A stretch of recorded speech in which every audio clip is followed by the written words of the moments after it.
Laura and I had been married for over 5 years, and it felt like we were still in honeymoon mode. Yes, we still made love every day, and sometimes more often. We still cared for each other as much as we did on our first wedding day. I loved her so much that when I was quietly working, I am a translator of legal books and other official documents, I would often take a break and dream about my wife, and how we would make love when she returned home from work. My workspace was a large room above a 3-car garage. I turned it into a workspace and office. It had 2 large windows, one overlooking the front of the house and the other allowing me to see the backyard. There was also a small kitchen and a tiny bathroom in my office, so I didn't have to go into the main part of the house when I wanted a snack or felt the need to use the restroom. There was even an independent gas heating system for the winter, as well as a separate air conditioning unit for the summer. I also asked the phone company to install a private line in my office without connecting to my home phone. I didn't want to be distracted by house calls while I was working, and I certainly didn't want to be interrupted by work calls while I was with my wife in the rest of the house. My office also had a small library for my reference books and a sound system, as I love soft music while I work. You see, I'm a professional translator, and I usually work on translating documents from French to Spanish or Spanish to French. I am a 4th-generation American. My parents died when I was young. After my parents died, I was sent to live in Canada with an aunt who spoke mostly French. I even attended a French school there. When I was 14, my aunt died, and I had to go live with my grandmother, on my father's side, in a small town a few hundred miles from San Diego. She spoke Spanish, and naturally I learned to speak the language. Even most of my friends spoke Spanish. So now my French and Spanish are excellent, and my English is probably not bad either. I met Laura when I was at university, and we soon fell in love. She was very shy back then and was studying to be a teacher. She never talked about her previous boyfriends, but I'm pretty sure I was her first. First of all, she was a virgin when I first made love to her. Plus, the fact that she knew next to nothing about sex the first time was strong evidence of this. Laura is tall and has beautiful, long, straight legs with sexy, firm hips. Her butt is very round and very attractive, while her waist is small. But her hips are a little out of proportion, being a little wider than they should be, and this gives her a curvaceous look, as if she was made to enjoy sex. But of course, her most attractive features are her beautiful face and large breasts, very firm and not sagging at all. She's a brunette with full lips and high cheekbones, and her voice is soft, a little lower and sexier than you'd expect from a woman. She definitely attracts attention when she walks down the street. I have noticed more than once how men turn their heads to watch her walk by. As mentioned earlier, we didn't have children yet, but now, 5 years later, we are thinking about starting a family soon. Neither my wife nor I had anyone left alive after we got married. So, after reading an advertisement in the newspaper that the Canadian government was looking for translators to translate trade agreement documents signed by the Canadian government with South American countries, I applied for the job. Since 1/3 of the Canadian population speaks French, they needed someone who was fluent in both French and Spanish. And of course, this person also had to know English. It was a perfect fit for me, so I applied for the job and got it. Laura also got a job there as a 2nd-grade teacher at an elementary school in the city where we lived. The money was good because teachers in Canada are paid much more than in the States. We lived on the outskirts of a small town in the Gatineau Hills across the river from Ottawa, and I also made very good money working mostly from home. We owned a 200-acre timber tract, planted with huge trees of all kinds. The large house we lived in stood right on the bank of a small river that flows into a large lake. Life was good. I really enjoyed Canada's 4 seasons. In the summer, we went boating and fishing on the lake, and in the winter, when the lake froze, we went on snowmobiles to explore the lake and the hills on the other side. Of course, you could hunt any game there, but I am an animal lover, like my wife, so we never went hunting. My story begins just after our 5th wedding anniversary. It was October and Laura had started a new school year. She was loving her new class, and for some reason, she seemed much happier than usual lately. Of course, I wasn't complaining. But I could tell that every morning she was eager to go to work, and over the past month, she had developed a habit of returning to school every Saturday afternoon. She went there either to change the decorations in the classroom or to work on preparing for class. I didn't mind, of course, since she always got home by 4 or 5 o'clock in the evening. When she got home, she would change her clothes, and we would go out to eat. In the evening, we either went dancing or returned home to watch TV and have sex. Yes, life was good. Then one Wednesday evening, after working in the office for about an hour, I went down to the main kitchen of the house to get something to eat from the refrigerator and heard her talking on the phone. I usually didn't pay attention to what she said, but when I clearly heard her say, "Was your wife mad at you, Tom?" I knew she was talking to Tom Higgin, who was also a teacher at her school. Of course, it was nothing special, but as soon as she saw me appear in the kitchen, she told Tom that she had to go and quickly hung up. When I asked her who she was talking to, she said it was Nancy, another teacher from her school. For the first time in my memory, I realized that she had just lied to me. But why? I spent the rest of the week trying to figure out why she didn't want me to know she was talking to Tom on the phone, and the more I tried to explain it to myself, the more confused I became.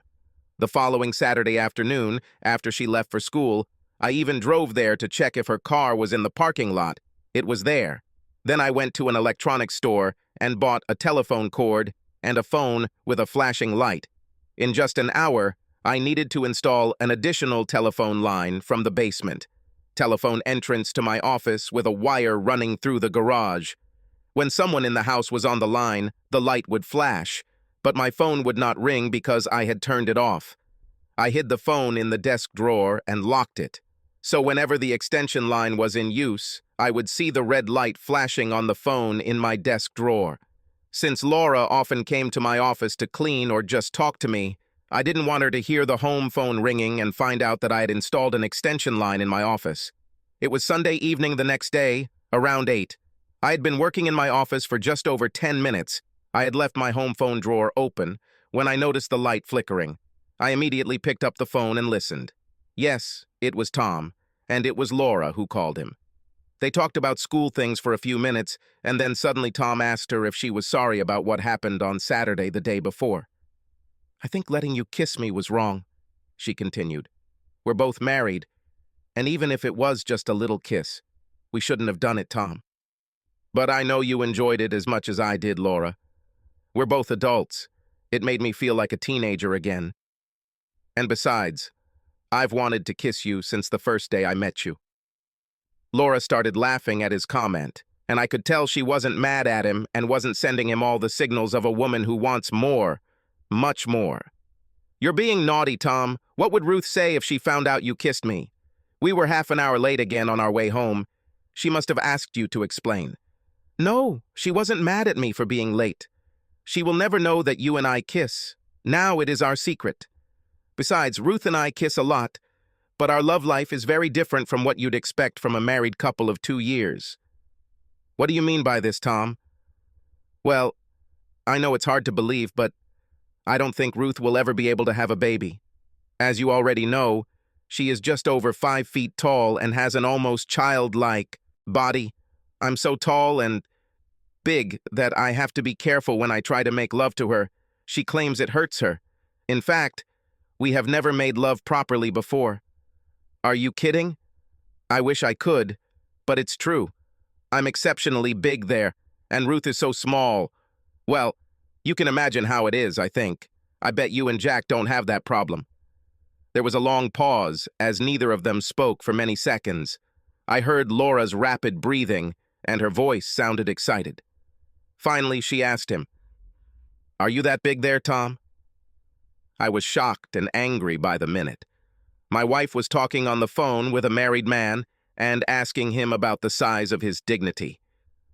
"Well, to be frank, I'm above average in this regard, but I'm sure it will suit you perfectly, Laura. If he were standing in front of me, I'm sure I would hit him. How dare he make such a remark to my wife?" Then I was very close to answering him and at the same time making a fool of myself. "Tom Higgin, don't joke like that." She feigned anger, and I could tell it only lasted a few seconds as she continued. Imagine what each of our spouses would say if they heard you talk like that. Once again, there was a long pause in the conversation, and finally Laura changed the subject, and they started talking about school matters again. That evening, we had sex again, but I could tell that seeds of curiosity had begun to sprout in her mind, and I now feared that this curiosity might prompt her to investigate the matter further. To make matters worse, I just didn't know how to stop her from asking herself questions like, what would it be like to experiment? From that day on, I became very anxious, and I suppose it showed a little. My wife even made this remark once when she asked me if something was wrong. How could I tell her that I heard her talking to Tom on the phone? Now, I was pretty sure it was only a matter of time before she cheated on me with him, and I didn't know what to do. However, I knew one thing. I loved my wife deeply and did not want to lose her. But at the same time, I definitely didn't want to be a cuckold. I couldn't work much that week, and as Saturday approached, I felt worse. She left for school at 1:15 on Saturday afternoon. As soon as she left the house, I got into the car and drove to her school. I was so close behind her that I even saw her enter the building. Since it was Saturday, there were many other cars in the parking lot, and there were many sporting events going on outside and in the gym. I managed to park my SUV at the other end of the parking lot, and I could still see her green Toyota and the main entrance to the school. Less than 15 minutes later, I saw her leave the school, accompanied by Tom. They got into his car and drove away. I followed them and soon found myself on a small country road leading to the lake. After driving a couple of miles along this road, they turned into the driveway of a small wooden cottage that I assumed belonged to Tom. He definitely didn't take her there to prepare for classes. No, they were going there for sex. I drove past the cottage several times and finally stopped half a mile further on. It is impossible to describe what I felt then. It was as if my whole world had been destroyed. It seemed to me that I had come to the end of my existence. Laura was my whole life, my only reason to live, and now she was with another man. I won't say I didn't shed a few tears that day, because I did. I realized that I did not own her or her body, but I was devastated by the thought that she would allow another man to have sex with her, even though she had promised herself to me on our wedding day. I took this promise seriously, and until then, I thought she would too. When you discover what I just learned, it makes you question your entire value system and ask yourself if you've been a fool all your life, believing in loyalty, love, and everything that comes with it. No matter what anyone says, the most harmful aspect of a cheating partner is not that he had sex with someone else. Rather, you can no longer trust them or anything they say or do. You don't trust them anymore.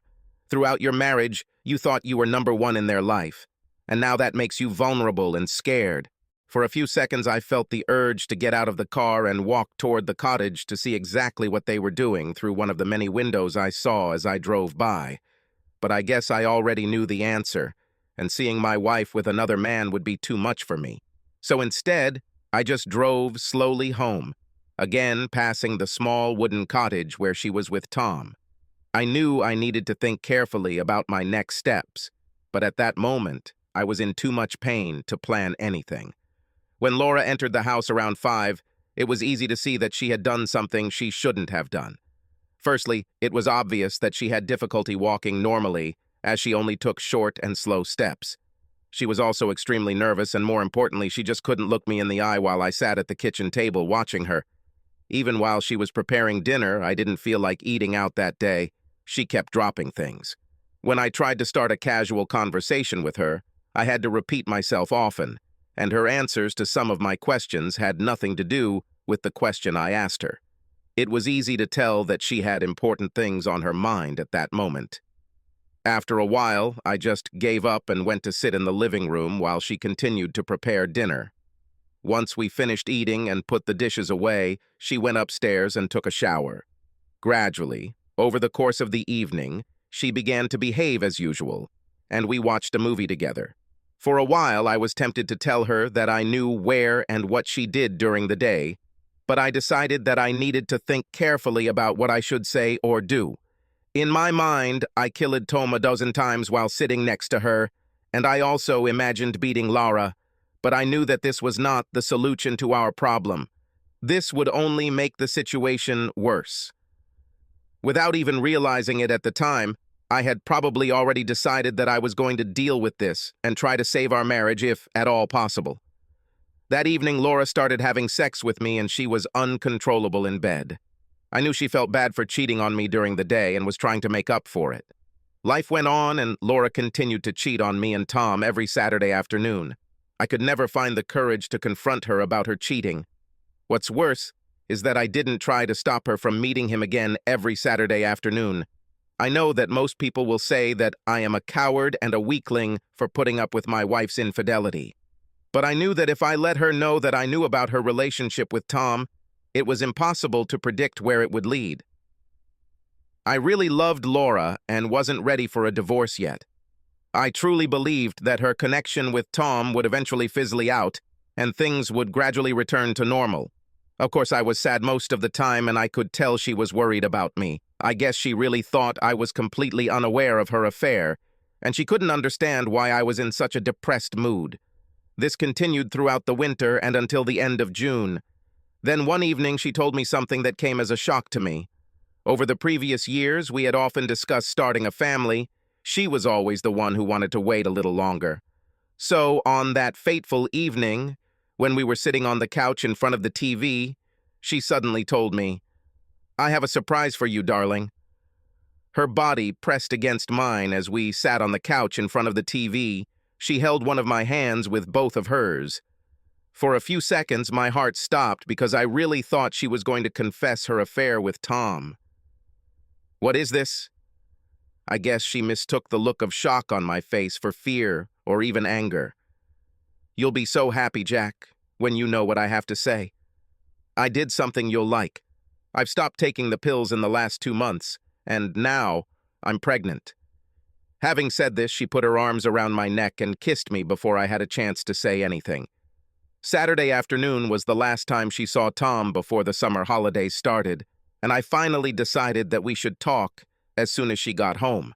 I wanted to catch her by surprise when she returned from her sex session. As soon as she walked into the house at 5 o'clock, she kissed me and told me she was going to change into jeans before cooking dinner. She had left the house in a short skirt and blouse just after lunch, and I knew that she was now in a hurry to take a shower to clean up some traces. As she began to walk up the stairs to our bedroom, I began to follow her. When she noticed me following her, she became very nervous and asked me if something was wrong. "Yes, dear, something is really wrong. Sit on the bed and we can talk." "What's wrong, Jack? You look so serious. It scares me to see that look in your eyes." Obviously, it was clear to her that she was still completely convinced that I had absolutely no knowledge of her relationship with Tom. After the first few times she met him at his cottage, she probably became very confident in her connection, and any traces of guilt she felt at the beginning had completely disappeared by this point. I'm sure I caught her off guard that day. "You can be sure that something is really wrong. In fact, our marriage depends on what happens here right now." The expression on her face was amazing. Her expression changed from relaxed to shocked within seconds. I could tell that she never expected me to talk to her the way I just did. Then I saw the germ of fear on her beautiful face. Now I was sitting next to her on the bed, and suddenly I put my hand on her knee and slowly began to move my hand under her short denim skirt. Her hands immediately went to my arm, trying to stop me from reaching higher up her thigh. "Wait, Jack, give me a minute. I'll take a shower and then we can make love. I sweated a lot changing the decorations in the classroom this afternoon." Her lips were trembling now, and her face turned pale within seconds as the blood drained from her face. "Either you let me, or you can pack up and leave. I want to see you now, before you take a shower." Even as I watched, I saw tears appear in her eyes as she opened and closed her mouth several times, trying to say something, but no words came out. The pressure she put on my hand became more and more intense as I continued to look at her pale face. I could tell she was going to resist me. In the 6 years of our marriage, she never tried to stop me. I think her reaction even surprised herself. "But wait, Jack, please, this will only take a minute." I could tell she was now very close to a fit of tears. At that moment, I so wanted to hug her and kiss her on the lips, but at the same time I knew that in her eyes this would only be a sign of weakness on my part. Laura, think about what you're going to do now. If you want to remain my wife and continue to live with me, you will allow me to conduct a test right now. If I leave this room without checking you out, we're screwed. Make a decision now. Now her tears flowed freely. I guess by this point she's finally gotten to the point where I know something about her cheating. As she began to sob freely, I gradually felt the pressure on my hand lessen, and she finally removed her hand completely. Who did you have sex with behind my back, Laura? Oh, God, sweetheart, I'm so very sorry. Will you ever forgive me? I don't love him. It was just sex with him. There is no love here. Please believe me. This means nothing. We need to talk. You have a lot of explaining to do, Laura. You must tell me everything and the whole truth.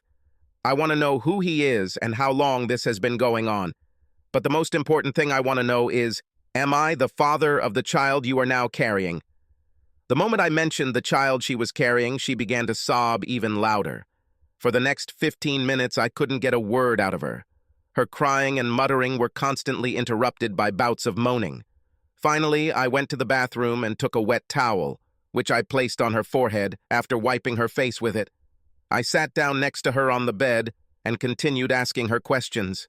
Who is he, Laura? He is Tom Higgin. How long has this been going on? Don't lie to me, because if I find out you did this, we're done. She looked at me with pleading eyes. I saw tears and pain in them, but I had to force her to tell me, although I already knew the answer. Her telling me the details of her affair was one way for me to make her feel guilty about her cheating. And while I certainly didn't want to hurt her physically, I wanted to hurt her just as much as she did it to me. It started a while ago, dear. It doesn't mean anything, it's just something that happened. There was no love there. When did it start? It was the beginning of, November. And today is the end of June. You've been cheating on me for 8 months now, and you're 3 months pregnant. Is he the father of the child you're carrying? Tell me, I want to know now. The moans, mutterings, tears, and excuses told me how sorry she was. But finally, she answered me. I don't know, Jack. It could be either him or you. I just don't know. Okay, it's all over now. I didn't know either, and he certainly didn't know, and Laura also didn't know who the father of the child she was carrying might be. I felt deceived and very angry with her, but I still loved her and wanted to stay married to her. But at the same time, I wanted her to suffer for cheating on me. Well, I want you to tell me how it all started, and I need all the details, and then I will decide what to do. You have to tell me everything. Do you understand? I will not tolerate any deviation from the truth. Jack, I love you so much. This has nothing to do with you or us. Please try to understand that this just happened. These are events that are outside of our marriage and have nothing to do with you or my love. It's pointless, Laura. How can you cheat on me and cuckold me? Have nothing to do with me. The more she described her affair with Tom, the easier it became for her to tell me what she had done to him. I learned a lot of details that I probably didn't want to know. When I asked her how many times they had sex when they met every Saturday, she said it usually happened 3 times. Why do you make such a big deal about it, Jack? I told you there was no love between me and Tom. It was just pure sex. You're the only one I'll ever love. Jack. Tell me, Laura, how would you react if I was the one who cheated on you with another woman? Even if I told you when I returned home to you that I don't love this woman, how would you react? I could tell she didn't like hearing what I just said. She shook her head 6 times, looking at me with pleading eyes. When she tried to say something, no words came out of her mouth. Well, Laura, now you can understand how I feel about your betrayal. After that first time with him, which you said was out of curiosity on your part, you accidentally slept with him again and again. How many dozens of times have you done this? Will you ever forgive me, Jake? I promise you that I will never talk to him again. In September, I will even go teach at another school, And as for the child, I will go to the doctor, and if it is not too late, I will have an abortion. I will have it. No, definitely not. The baby may be of sound mind, and I don't want you to have an abortion. And even then, you're 3 months pregnant, Laura. It's too late for that now. At another school, it wouldn't have made any difference since you and Tom weren't having fun in the schoolhouse. What would stop you from meeting him again at his cottage, even if you were teaching at a different school? Now she seemed desperate, looking at me with pleading eyes and tears flowing down both cheeks. She started sobbing again. Please, Jack, tell me you won't leave me. I'll die if you do this. Say it, please. Laura, listen carefully.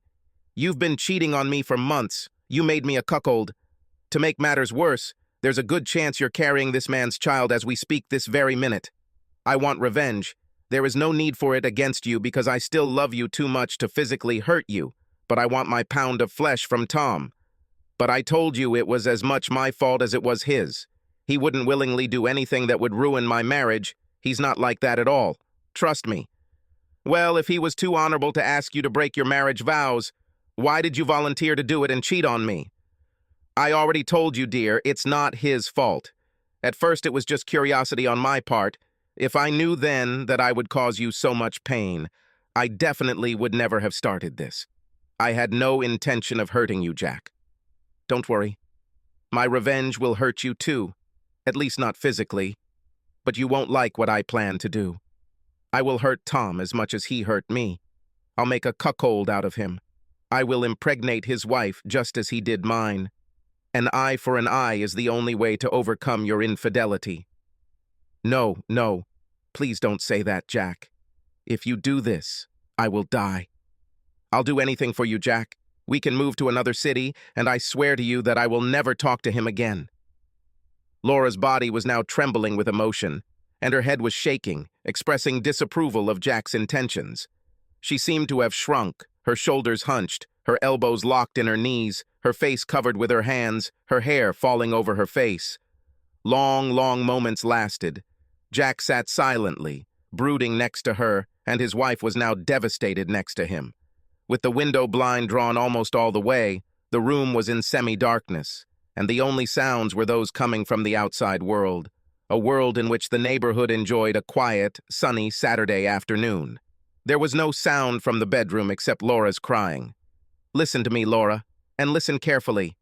If you ever have an abortion, I will never forgive you. This baby could be mine, and I want it. If you want us to stay together, you will accept that I intend to do this, and you will help me to do this too. Then there is something else you must do. You must swear to me that you will never, under any circumstances, tell Tom that I know about your affair with him. Of course, I don't want him to know that I accepted your betrayal with him. These are the conditions that I have set for us to stay together. If you refuse to accept them, then we will begin divorce proceedings on Monday. Laura was more than willing to accept all my terms. I could even see some relief on her face and a ray of hope in her eyes. I knew she probably believed that she would eventually try to get me to change my mind about impregnating Tom's wife. Now let's go out and eat. It's too late to cook dinner, and we won't talk about this anymore today. Life continued after Black Saturday. And of course, she never met Tom again. I didn't dare make too much of a fuss about her cheating a day later because I was afraid it might affect her condition. I believe that her lack of experience with other men before we met was also the reason she allowed herself to slip up like that. I was the only one she'd ever made love to before meeting Tom, and in her own words, she wanted to know what it was like to do it with someone else. The more we talked about it, the easier it seemed for Laura to describe to me what she had done to Tom. Of course, even then she constantly swore to me that she would never do anything like that again and that she loved me more than life itself. She always referred to the child she was carrying as our child. I guess she wanted me to accept that as a fact. I had already decided that I would do just that and promised myself to do it. I would never test the child to find out who the real father was if she accepted my terms. No, I was going to raise him as my child and never question that fact.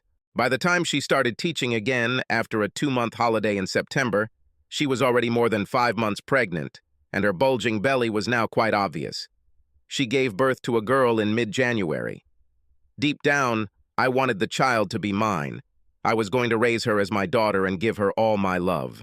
After the birth of our daughter, Laura did not return to teaching until September of the following year. Kim, that's what we named our daughter, was almost 9 months old.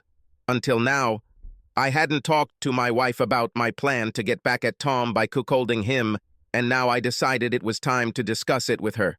One day, just a week before she started teaching again in early September, I reminded her of the conditions I had set for her not to divorce her. One of them was that Tom's wife became pregnant with my child. I believe that Laura already thought that I had given up revenge. She was extremely disappointed when I returned the question to her. It was 8 o'clock at the time, and she had just put Kim to bed for the night. We were both sitting on the couch in front of the TV. "Laura, we need to discuss something now." She looked at me with pleading eyes for several seconds. She then turned away from me and bowed her head, looking at the floor. I could tell she suddenly became very nervous. I even noticed traces of fear in her eyes when she turned away from me. But I didn't let that stop me. "You have to admit that I was very lenient about your affair with Tom. I also know that you remember that I set several conditions for us to stay together after what you did." There were tears in her eyes now, and I could see her lips trembling. I paused for a few seconds to give her time to absorb what I had just said, but before I could continue, she cut me off with tears and sobs and began to mumble. "Jack, please. I've never been with Tom since. I don't even talk to him at school. Let's forget all this. We are so happy with Kim now. Why change anything?" "No way, darling. I have a score to settle with him, remember? One of the conditions of our being together was that I was going to cuckold him and impregnate his wife, remember? I still want it, and it will happen. If you help me, it will be easier for both of us. But if you try to stop me, you know what will happen." I made that clear to her when she admitted that she cuckolded me over a year ago. If she ever refused any of the conditions I then set for her to stay together, I was going to run a DNA test on Kim and myself. If it turned out that I was not her biological father, I would divorce her and sue Tom, thereby destroying his marriage and teaching career. On the other hand, if the test confirmed that I was Kim's biological father, I was still going to divorce her and fight for custody of my child, and at the same time, I was going to expose her affair with Tom. It was a hopeless situation for her, and she knew it. Her best option was to cooperate and help me cuckold him. Finally, after much discussion and persuasion on her part, we came to an understanding. She was going to start hanging out with Tom again at school and also meet his wife, so I could meet her. Of course, I knew there was a real danger that she might get close to him again, but I was willing to take the risk and accept the consequences. It's been over a year since she last had fun with Tom, and it's time for me to get back at him. So Laura started talking to Tom at school again. I even suggested she meet him at his cottage on Saturdays again. At first, she was horrified by my proposal, but a few weeks after I quietly let her know, I realized that now that it had already happened once, it wouldn't be such a big deal as long as no one knew about it. Did she have sex with him again? I'm sure she did, judging by the changes I noticed in her. After a while, she was much more enthusiastic about going to work every morning, and then at home she again had that joy for life that she showed when she saw him before Kim was born. Then every time she came home late on Saturday night, she would enter the house and rush to her room to shower and change clothes. I never got around to asking her whether she was with him at the time or not, since there seemed to be an unspoken agreement between us that I would not ask her questions about her affairs on a Saturday afternoon. But after a few months, I managed to meet him, and after that, the four of us started going out to eat together almost every Saturday night. When I first met Tom's wife, Ruth, I was impressed. She really was a petite woman with short black hair. She looked more like Tom's daughter than his wife. She was barely more than 5 feet tall, with a very beautiful, childish face.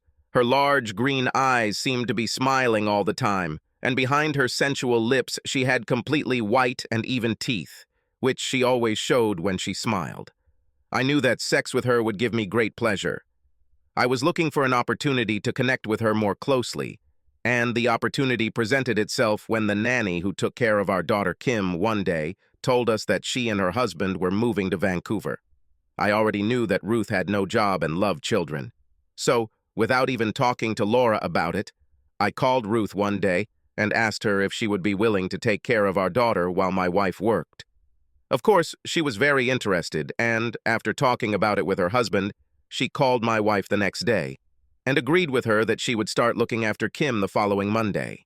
Laura was shocked when she learned that I had taken the initiative to hire her without even talking to her about it. "Jack, why did you do this? We should have discussed this issue first." Ruth seemed very surprised when she learned that I didn't even know you had offered her the job. I could tell that my wife was against Tom's wife taking care of Kim. She was probably trying to delay the inevitable as long as possible. Now you are listening to me, I hope you remember the conditions I set for us to remain married. In case you've forgotten, let me remind you that one of them is that I have to impregnate Tom's wife. What is the best opportunity for me to do this if I can bring Kim to her house every morning and pick her up in the afternoon? Laura cried and ran to her room. When she came out an hour later, I talked to her for a long time. She eventually agreed that she would not try to stop me from doing what I felt I needed to do so that we could continue our life together.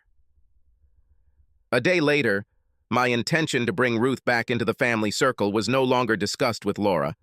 I guess she just accepted the fact that it was going to happen and must have decided it would be better for both of us if she just pretended it wouldn't happen. Every morning, as soon as Laura left for school, I started getting Kim ready so she could stay with Ruth until 4 when I picked her up. Laura continued to work at school every Saturday afternoon. I know she did go to Tom's cottage on these occasions as I visited her a couple of times and saw her get into Tom's car just a few minutes after she arrived at school.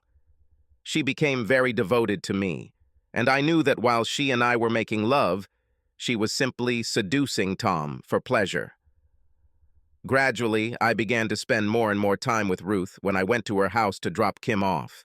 At first, I could tell that she was uncomfortable with me staying at her house for 15 minutes to talk to her. But as time went on, it became obvious to me that she enjoyed our daily conversation. Soon I was staying at her house talking to her for an hour or more, and gradually she started telling me about her problem with Tom.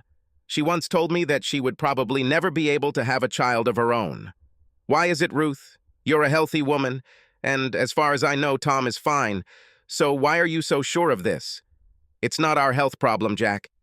Of course, I knew exactly what she was up against, but I pretended it wasn't so. I wanted her to tell it herself, so that it would be easier for us to communicate with each other in this conversation. "I really don't know what you mean, Ruth. I know Tom is a lot taller than you, but that shouldn't be a problem if you get pregnant." She looked me straight in the eyes for a moment and then explained in detail why the problem arose.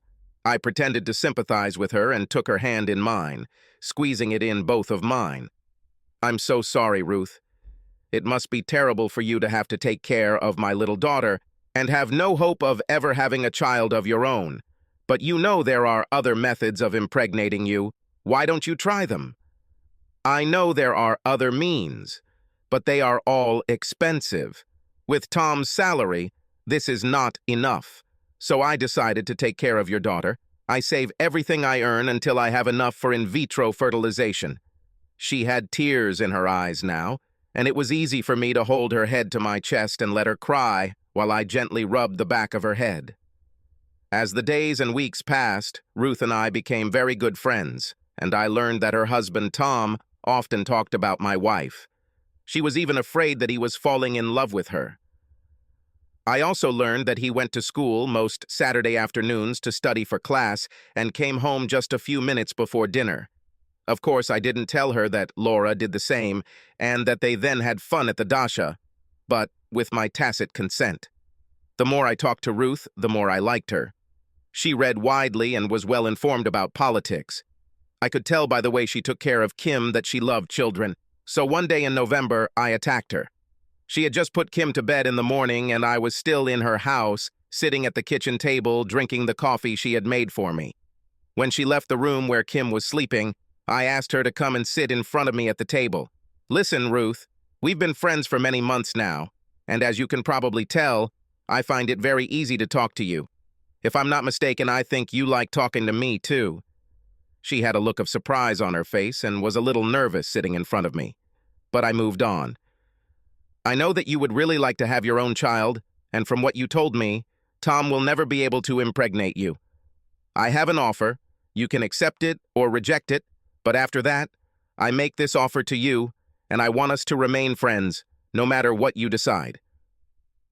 Having said this, I reached for one of her hands and squeezed it tightly, with both open palms. "You don't have to make a decision today, but I want you to think about what I'm going to offer you." I paused for a few seconds while we both looked into each other's eyes. I think at that moment she began to understand what I was going to tell her.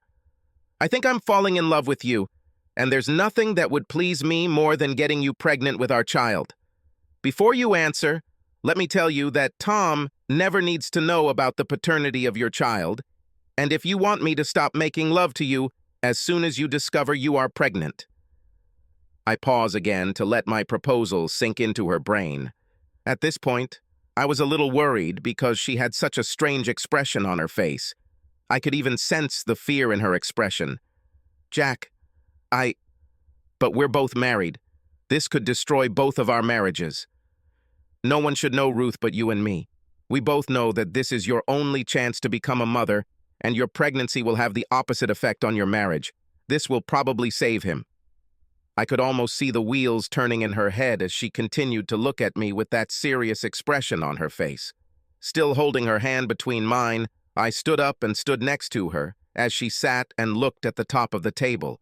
I knew this was the moment for a breakthrough or victory, and I made my move.